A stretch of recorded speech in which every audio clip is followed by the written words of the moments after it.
Welcome back, viewers. Like promised, we are of course talking about a public health emergency in a way in Karnataka. India's Silicon Valley has been reporting a concerning rise in dengue cases in the past few days. In fact, the state of Karnataka has now reported over 10,000 cases, prompting officials to also jump into action. With cases on the rise, vigilance and also community action are also crucial to ensure that there is a curb in the spread of this mosquito-borne disease, in the light of which the Karnataka Health Department is already issuing helpline numbers for citizens to ensure better patient care, quicker response and also effective management of the dengue cases. And this is of course a major concern, a cause of concern that we'll be talking about. In fact, before we do all of that, let's play out a few ground reports that my colleagues have been getting about what's happening in the state of Karnataka. As dengue cases in the state of Karnataka have breached the 10,000 mark and is now at an alarming state, the Karnataka government has directed all hospitals to reserve separate beds now for the treatment of dengue patients. We bring you this ground report from the Bowring Hospital in Bengaluru, reporting from the dengue ward itself, of where separate beds now have been reserved for the treatment of patients. Remember, of course, we've been seeing how dengue has been spreading across the state of Karnataka very quickly, and in a span of just weeks now, it's breached the 10,000 mark. Well, why this is also crucial now is that these beds that you see would essentially be now set aside only for the treatment of critical patients. Essentially, possibly when the platelets have dropped to a worrisome count, or otherwise when the symptoms are extremely severe. In these wards that you see that are now set aside for the treatment, specifically for dengue, all arrangements, of course, have been made over here. And even as, of course, the government says that we are ready to tackle the case count, even if it goes higher, we're only hoping that enough mitigation measures over here are done. Remember, of course, as far as all of the other arrangements in terms of the medicines required for the treatment of dengue and other important, of course, medical aid as well over here, it's all been readied right now.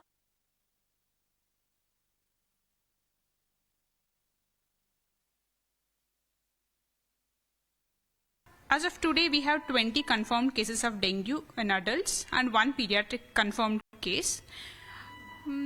But most of the cases are mild to moderate, manageable. There's no mortality so far in a hospital. So manageable, I say. Okay. So now that hospitals have been asked to set aside beds as well, we're seeing in your hospital too that, beds, of course, have been set aside.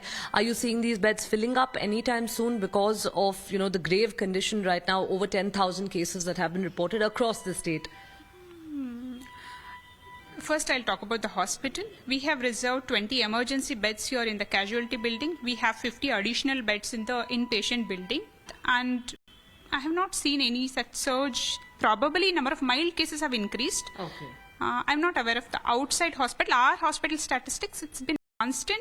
Even if there's a surge and more number of cases, we are equipped to deal with it. All right, we'll be discussing this in detail. In fact, joining us on the broadcast is GS Prashant from the BJP, Samrudh Hegde from the Congress, Dr. Sanjeev Bagai, the chairperson of Nephron, and also Sandeep Anirudhan, who's the founder of Citizens Agenda for Bengaluru. Gentlemen, appreciate you joining us on the broadcast there. A very important discussion on dengue. A lot of viewers, of course, concerned about the numbers that are coming to the fore.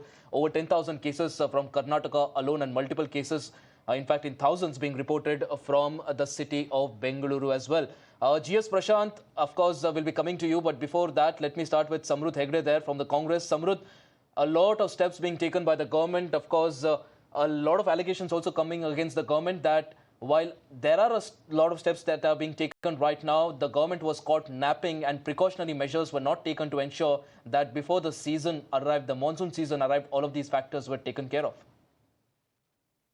While the government is keenly monitoring the dengue situation and we're being vigilant, I would like to inform your viewers that there is no reason to panic at the moment. The government is actively tackling this menace. We have a very proactive health minister and ministry who are nipping this issue in the bud. As we know, compared to the last year, we're receiving a very bountiful monsoon, which is one of the main causes for the increase in dengue cases. While the dengue, the cumulative cases have increased compared to last year, the case fatality rate remains at 0.06%. Firstly, the steps taken by the government is that we are we're conducting large-scale testing and rapid testing testing has been made free across all government hospitals. And for private labs and for private hospitals, there has been a price cap on the testing. There have been designated hospitals which have been directed to reserve beds, not only in Bangalore, but every district hospital has been directed to reserve about 10 beds, and taluk hospitals are directed to reserve 5 beds. We are setting up fever clinics in places where there are high case areas. The suspected dengue cases are being monitored for 14 days. There are adequate supply of testing material and of essential medicines and IV. A dedicated helpline number has been put out. We're also taking fumigation measures across Karnataka, and campaigns and education campaigns to bring about awareness are being conducted. Now, if you give me a second, I would like to further raise awareness on this issue. Dengue is usually spread by the Aedes mosquito, which is known to prey on humans predominantly 2 hours. All right, Samrudh, we After already have an expert let's on the not get panel there. to help us understand what the dengue is. I only wanted to know from you what exactly are the steps that are being taken by the government on this. Dr. Sanjeev Bagai, our expert on the panel there, chairperson of Nephron. Dr. Bagai, appreciate you joining us on the broadcast. Of course, very concerning the numbers that are coming, over 10,000 cases in Karnataka. A lot of viewers who are watching right now must be concerned looking at those numbers. Help us understand, is this normal for this season, or is this a sudden surge that, of course, people must be very careful and watchful about? Good evening. So I think dengue is pan-India. Dengue is a phenomena which is seen almost in all metros and otherwise every year. So it is not something which has happened out of the blue. This was expected, and we know that places in Bangalore and other adjoining areas do get heavy rainfall. So it's a lot of questions to be answered with regards to drainage systems, the desilting of the drainage pipes, the getting rid of the waterlogged areas, spreading the anti-lava medicines, DEET, and of course, public health measures. Public health measures should include a huge awareness campaign to promote safety for citizens, which includes covering of the exposed parts of the body. Especially vulnerable are the small children, elderlies, and the people with comorbidities, pregnant women. We know that the dengue can come in 4 different forms: dengue 1, 2, 3, 4, and each subsequent infection. That means it's not that you get lifelong immunity to one strain. Each subsequent infection, because of antibody-enhanced dependent reaction, can be more severe. Although the severe cases are less than 1%, but then there are known fatalities in dengue. So I think we need to run a very robust public health campaign. We need to get rid of the waterlogging area. We need to also inform each citizen not to have pools of water, things like in coolers or in pots at home where the mosquitoes can breed, and to inform warning signs. Warning signs are if there is any fever, headache, pain around the eyes, back pain, muscle pain, vomiting, abdominal pain, please consult a local doctor. It is important not to take irrational use of painkillers or fever medicines and not to use antibiotics in a haste. Timing of the testing is important. On day 1, the testing often comes negative. Your NS1 antigen, which is a first screening test, comes positive at the end of day 1, entering day 2, and to take adequate amount of fluids. Hospitalization are few, but it's important to take medical attention quickly and not to self-medicate. But the government needs to be proactive and to ensure there is no waterlogging in areas. Over to you. Absolutely. Also, Mr. Sandeep Aniruddhan, you're of course, you work closely with various organizations and the community as well. What can people who are watching right now do at the community level? We're of course talking about the steps that the government is taking. The government will of course come out and do all that it can to ensure that there's no further spread. But on a community level, as far as the welfare associations are concerned as well, what can citizens do to ensure that their surroundings are safe and also all of these factors and vector-borne diseases can be kept at bay? See, I think most people are missing the big picture. The big picture is that dengue cases have been increasing. The incident rate is increasing rapidly year on year. And what is contributing to this? Primary reason is climate change, because the temperatures are warmer. The conditions are ideal for larval gestation. I mean, more larvae leads to more mosquitoes because the temperatures are warmer now. Whereas earlier, whenever it rained in Bengaluru, it used to be chilly and cold. So this has led to a larger number of larvae and mosquitoes. And the breeding sites have increased. Why? The primary cause for both the higher temperatures, that is the climate change, and for availability of breeding sites is because of unplanned development. If you noticed in the interviews before this segment, the hospital that you were interviewing was in the heart of the city, the Boring Hospital. In that area, there's not much dengue because that is part of the planned city. It doesn't have haphazard growth. But if you actually see where all the worst hit parts of Bengaluru are all in the periphery, these are all unplanned growth areas like Whitefield and other areas, which is also the IT boom areas. So these places have grown without any planning. It's a mess. Most places resemble slums. Even the concrete where people, middle class people live, are literally slums. You have extremely high density of buildings, all unplanned development, without permissions, without approvals, and it's choking conditions. So these have contributed to more unplanned economic activities. You find a lot of street vendors, unlicensed shops and all that, and they throw a lot of garbage on the streets. So what happens, you have a lot of paper cups, coconut shells and all of this thrown around. These create the small pools where dengue mosquitoes larvae especially procreate. So this is what is causing the present phase of dengue affliction. So what can we do? I mean, in terms of immediate reaction, local communities should ensure that these street vendors don't throw their garbage around. Streets are clean. Small pools, as doctor said, should not be in the house or around the house because this mosquito strain doesn't travel long distance. It travels very short distance and at low height. Right. So if even people wear clothing that cover their feet and ankles and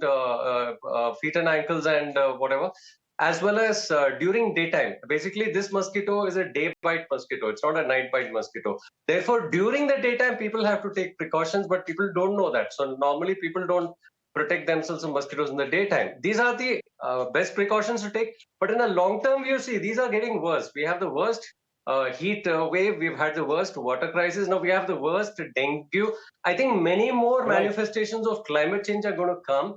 We've had about 30 to 40 years of unplanned development in Bengaluru. The chicken are coming to roost. At least now we beg of the government, stop this irresponsible practice of unplanned development in Bengaluru. Please form the Metropolitan Planning Committee, empower it, have planners, transport planners and urban planners. Let's have a master plan at least now. Sandeep Anirudhan, you're Cities talking like about the Singapore bigger have picture, and 50-year master also plans. the government will do what it is supposed to do. But meanwhile, at the community level as well, we need to be taking care as well.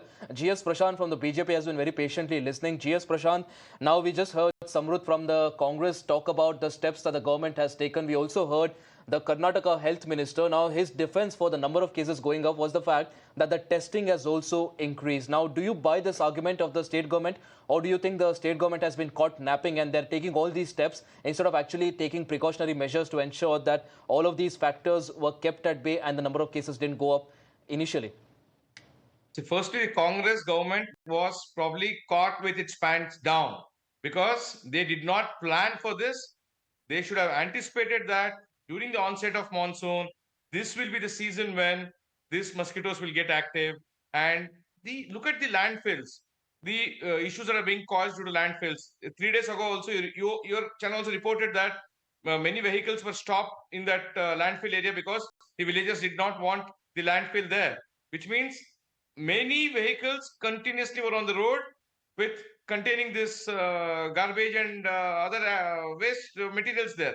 Imagine the plight of the surrounding villages there, where continuously without the garbage being dumped, it is left on the road unattended. And with this rains and zero development in terms of filling up potholes, I think the DCM is on record saying some 500 potholes are in Bangalore. I think if he takes a normal morning walk in his area of Kanakpura road itself, I think he'll find more than 5,000. So therefore, it has been a complete breakdown of the law and order machinery. The health minister was nowhere to be seen. He was busy defending his ministers who were caught in scams. From the last week of May onwards, the health minister Gundurao was busy defending Nagendra, saying that look, he has not done any mistake. Then subsequently Nagendra resigned. So therefore, the ministers were only busy in defending each other on their murky activities, but they paid zero heed towards citizens and taking effective measures. Because even children as 1 year olds are also getting affected with this. Look at their immunity system, which may go down. I'm sure the doctor also will agree with me, saying that if children at that age are also getting affected and there is zero accountability for the government, they're not. And after the cases increased, after BJP protested, now you have these helpline numbers coming up. And the irony is that Congress spokesperson is trying to teach us to which mosquito bites and other things. That general knowledge people have, and we have doctors on the panel who will guide the citizens. But as the ruling party, Congress has failed miserably in planning for this, in anticipating what could have happened, and now, after being caught napping, now they're trying to cover up by saying you have a helpline and we are doing this. At least now we request the government saying that please wake up now, ensure that more citizens won't get into this dengue cases and the situation comes to normal. Right, Mr. Earmarking G.S. beds Prashant, is we can fine, of course but you keep should have questioning taken the proactive government about the steps. steps they have taken or they have not taken. And of course, like you rightly pointed out, there of course is a responsibility on the part of the government as well to answer, to come out with an answer for the citizens as to what exactly were they doing, why were proactive steps not taken to ensure that we did not arrive at the citizens. Of course, the easy response would be to say that the number of testing has also increased and therefore the number of cases have also gone up, and that's exactly what the Siddaramaiah Sarkar is doing right now. We'll not get into the politics of it. Before I wrap this discussion up, because we're running out of time right now, let me quickly go across to Dr. Bagai there. Dr. Bagai, a lot of people watching right now must be aware of the basic symptoms and also what goes on with the dengue cases, but also before we actually reach that stage where we have to go to the doctor, what can common people do to ensure that we do not really contract this particular, disease? Because again, at the end of the day, no matter what you do, a lot of people we've seen taking all sorts of precautionary measures, yet they end up with dengue. So what can we do to ensure that this is something that can be kept at bay as much as possible? You got to, the most important thing is prevention. You got to make sure that your immediate environment and your colony environment is not waterlogged. You don't have any accumulation of water in and around your own house. Cover the exposed parts of the body because the mosquitoes generally will bite. The children need to be careful not to be playing in water-pooled areas and parks, especially in high dengue season. Not to self-medicate. Anything apart from paracetamol is not recommended. If there is any fever lasting for more than 2 days, please consult your local doctor. Medicines like aspirin, brufen, and things can be harmful. There is no role of any antibiotics, so please don't self-medicate yourself. There should be fever clinics in the hospital so that there can be early diagnosis and early treatment instituted. Testing, as mentioned by some of the panelists, is important. It should be started on day 2 of fever. If you're suspecting, the warning signs are headache, high-grade fever, rashes generally come after day 3, day 4, vomiting, retroorbital pain, pain around the eyes, lower back pain, muscle pain. Look out for platelet counts because platelets become a core part in your management and high hemoglobin becomes a core part of management. The bottom line is there should be no panic. Don't self-medicate. Don't irrationally use medicines at home. Consult your local doctor as quickly as possible if you have fever, headache, vomiting, muscle pain, or rashes. Absolutely, Dr. Bagai, like you rightly pointed out, this is the perfect season for these sort of diseases, and also it's our responsibility to ensure that our surroundings are clean, and also we consult a doctor at the earliest as soon as we see any of the symptoms. Gentlemen, appreciate you joining us on the broadcast there with your inputs. Of course, a very concerning development as far as Karnataka is concerned, the number of cases also going up. We'll of course keep getting you all the details on that. And also on that note, viewers, do take care of yourself as well. If you're watching right now, of course, our panel of experts also pointed out all the steps that you can be taking to ensure that you keep this particular